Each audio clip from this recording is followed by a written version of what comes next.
আমরা ইমোতে ভিডিও কলে যখন কথা বলি তখন অন্যদের সাথে কথা বলতে ভয় হয়, কারণ কেউ যদি স্ক্রিনশট দিয়ে ফেলে তাহলে সমস্যা মনে হবে। তাই জন্য আমরা ভয়েতে কারোর সাথে ভিডিও কলে কথা বলতেও ভয় পাই, যদি সে স্ক্রিনশট দিয়ে ব্ল্যাকমেল করার চেষ্টা করে। তাই জন্য আমরা কথা বলতে ভয় পাই। তাই জন্য আজকে আমি আপনাদের দেখাবো আপনারা কিভাবে ভিডিও কলে স্ক্রিনশটটি অফ করবেন।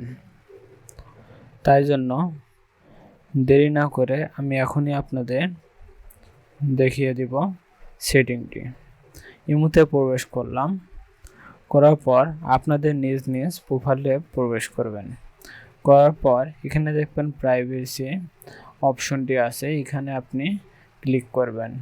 ক্লিক করার পর আপনি দেখতে পারবেন এখানে চ্যাট কল ইন প্রাইভেসি অপশনটি আছে, এখানে আপনারা ক্লিক করবেন।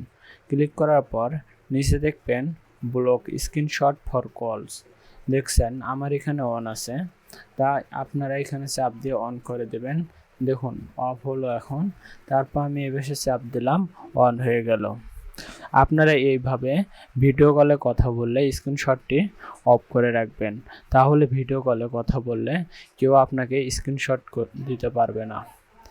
তার ভিডিওটি ভালো লাগলে লাইক করে যাবেন, আর মতামতের জন্য কমেন্ট করে যাবেন, আর ভালো লাগলে অবশ্যই চ্যানেলটি সাবস্ক্রাইব করবেন, পাশে থাকবেন। ধন্যবাদ।